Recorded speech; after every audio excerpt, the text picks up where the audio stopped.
Hoje eu acordei puta, resolvi vestir laranja, que eu acho que eu não preciso explicar. Convoquei meus amigos Vanessa e Cleito. Falei, vamos gravar um vídeo para falar sobre algumas coisas que realmente incomodam. E vocês vão entender por que eu resolvi gravar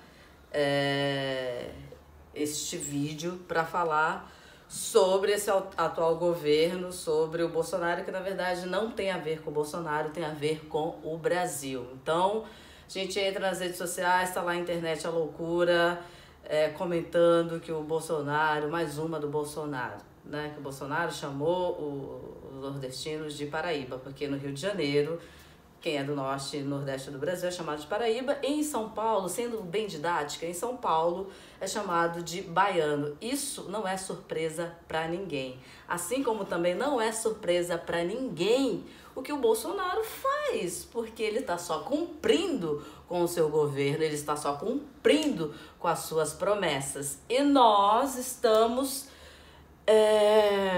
apáticos diante disso, já banalizando tudo isso.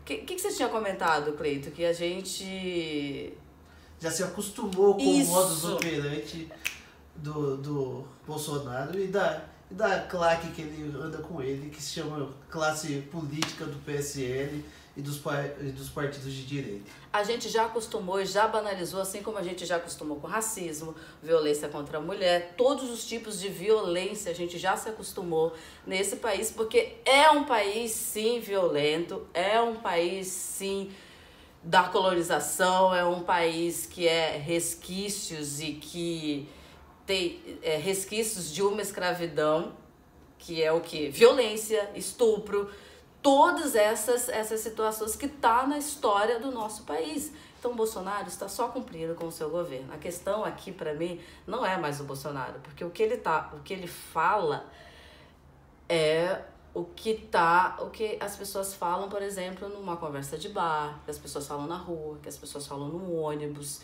para pessoas que não nasceram em São Paulo ou no Rio de Janeiro. As pessoas passam por isso o tempo todo no seu dia a dia. Então, o que o Bolsonaro está fazendo é só o que um homem hétero, cristão, classe média, branco faz todos os dias com as pessoas neste país. Não tem nada de novo nisso. Então, a impressão que eu tenho é que a gente fica o tempo todo esperando qual que é a próxima do Bolsonaro pra gente, né, sair falando aí, se indignar e fazer textão nas redes sociais. Fazer textão nas redes sociais ou um vídeo, né? Como esse. Mas essa é a questão, né? O que a gente faz com tudo isso que ele traz, que é a realidade do nosso país? Então, quando surgiu lá ele falando assim, não, mas venham fazer sexo com as mulheres, né, do nosso país, todo mundo se indignou, né? Porque o Estado tá aqui para os turistas, mas as mulheres não. Gente, como que a mulher brasileira é tratada no mundo? Como puta, é sim. E eu não tô falando das mulheres do carnaval, que quando você vai lá no Google e pesquisa mulher no Brasil, tem lá a bunda, tem lá a mulher que é do carnaval. Então eu tô falando de todas as mulheres brasileiras, todas. Vão para a Europa, vão para os Estados Unidos, falou que a brasileira é tratada como puta. No Brasil, tratada como puta. Sim. Então, ele não tá falando nenhuma coisa que não existe, não tá inventando. Isso é real, essa é a imagem da mulher brasileira que está no mundo, que foi vendida por nossa mídia irresponsável, que tá cagando pro povo brasileiro. E que faz essa manutenção diariamente, né? É isso. Construir um estereótipo totalmente artificial das mulheres, né? E que tá aí, que a gente nunca mudou isso. Então fica indignado, mas é a realidade, infelizmente. Então quando ele fala de Paraíba ou baiano, eu tô falando isso porque eu sou uma mulher preta que nasci no Pará, vivi no Maranhão, a minha família é paraense, é maranhense, sou nordestina, sou quilombola, sou pobre, sou favelada, enfim, uma série de questões que esse atual governo detesta, odeia. Mas não é o atual governo só, repito, é o Brasil. O Brasil odeia pobre, preto, mulher, favelado, que mais? Todo tipo de pessoa marginalizada. pela essa coisa de... Classe trabalhadora, Mas odeia. aí eu acho que cabe até a crítica no sentido de que quando é para consumir certos produtos culturais que vêm da periferia, essa classe média, inclusive a esquerda, se apropria disso. Porque é legal. Você tem um amigo pobre, um amigo preto, um amigo gay. A gente fala isso. Se o Bolsonaro falasse isso, qual que seria? A gente fala isso. Eu tenho um amigo gay, eu tenho um amigo pobre, mas o meu amigo é negro. Então existe um feitiço pelo pobre, existe um feitiço dessa classe média, porque é manifestação cultural da periferia. Então, quando tem lá a gente vê em São Paulo hoje, tá? A carimbota, o boi de crioula, maracatu, tá todo mundo lá se divertindo, tal. Mas quando é pra falar que vidas negras importam, quando é pra falar que vidas indígenas importam, quando é pra discutir, pra falar coisa séria, parece 2 ou 3 branquinhos lá pra somar. A questão aqui, não tô dizendo que ninguém tem que viver isso, porque vai aparecer sempre um presidente, mas isso é a cultura do Brasil, a gente tem direito. Legal. Desde que você também, por que você também não se compromete com a vida e a existência dessas pessoas? E não fazer a manutenção da exploração, que a gente mais vê isso, né? É isso. A gente não se compromete com uma mudança real, de fato. Então a gente fica esperando o quê? Um super-herói para resolver as nossas questões. E ele apareceu. De quem que eu tô falando? Glenn Greenwald.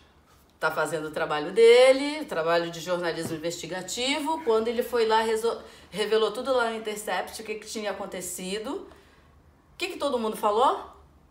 Que é do novo salvador da pátria. E que já sabia também, né? O novo salvador da pátria, que já sabia.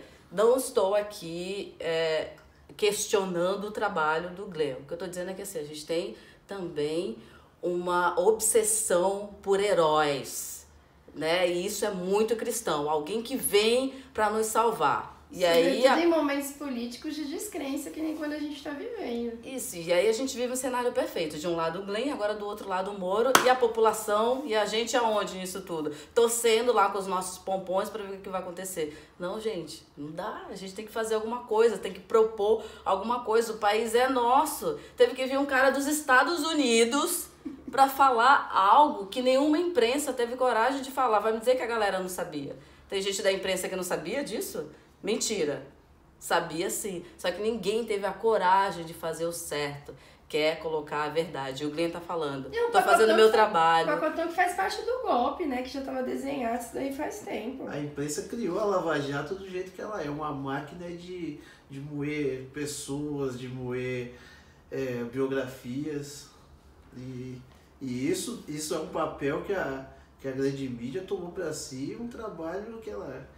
De manter isso, né? Isso. Então, a minha grande indignação aqui é nosso protesto via rede social, né? Que é o cenário prefeito. As redes sociais estão aí, a gente está lá protestando loucamente e não está propondo nada.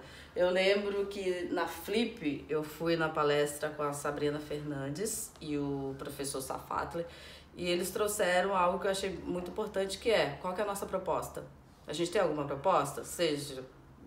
O que nós estamos propondo? Então, o governo está aí, essa maneira de pensar o Brasil está aí, de olhar para a população está aí, que é de violência psicológica, violência física todos os dias. Retirada de direitos. E, no entanto, a gente não tem nenhuma proposta para isso. O que a gente faz é achar que os nossos protestos nas redes sociais, em apoio ao Maranhão, aos maranhenses, aos paraenses, aos nordestinos, é o suficiente. Não, não é. Agora e vou repetir. Uma hashtag Somos Todo Maranhão não resolve. Pois é. E outra coisa que eu vou falar, não é a questão pensar, chamar a atenção para pensar por quê que ele chamou o Flávio Dino lá, que era principalmente, né, o Flávio Dino. Pesquise sobre o trabalho do Flávio Dino como... no Maranhão, o que ele fez? Fez mais do que a obrigação dele, o trabalho dele como político servindo a população. Mas como no Brasil a gente tem uma escassez danada de honestidade e de pessoas realmente fazendo o seu trabalho, tudo vira um herói. O Glenn, Flávio Dino, quem aparece fazendo o seu trabalho vira herói.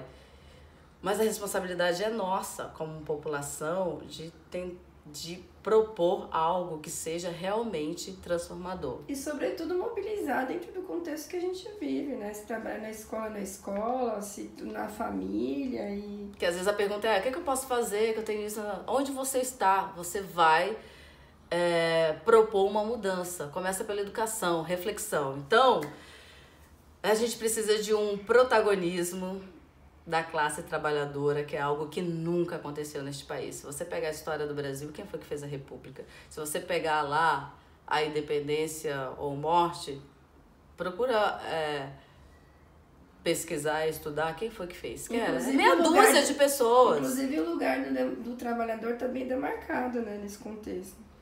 Qual que é o lugar? De observador, tá em segundo plano. É isso, que é o que tá lá no quadro da independência. Procure dar uma gugadinha e ver lá aquele quadro da independência, que tem uma galera que grita na parte de cima independência ou morte, e o trabalhador tá como? Olhando assim do tipo, o que tá acontecendo? O que tá rolando? É o que tá acontecendo hoje. O que tá acontecendo? O que tá rolando? Todos os direitos sendo massacrados pelo governo, que é o reflexo de uma população que pensa dessa forma. E de defesa de privilégio dessa elite. E nós não estamos fazendo nada. Então o que me irrita é isso, que a gente está aqui protestando nas redes sociais e nós não estamos propondo nada e achando que o problema é Bolsonaro. Não acho que o problema é o Bolsonaro. O Bolsonaro é o menor dos nossos problemas. O problema é que o Bolsonaro representa este pensamento branco, racista, de elite, antipobre, antitrabalhador, antimulher e que é violento e continua nos violentando. A questão é, o que nós fazemos com isso? É isso.